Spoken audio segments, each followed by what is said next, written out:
Plotting graphs to show the relation between the object distance and image distance.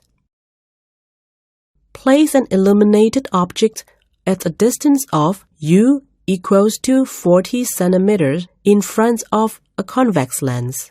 The focal length of the convex lens is about 20 centimeters.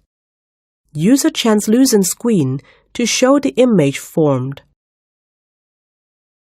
Move the screen until a sharp image is caught. Measure the image distance v. Repeat the experiment by reducing the object distance by 2 centimeters each time.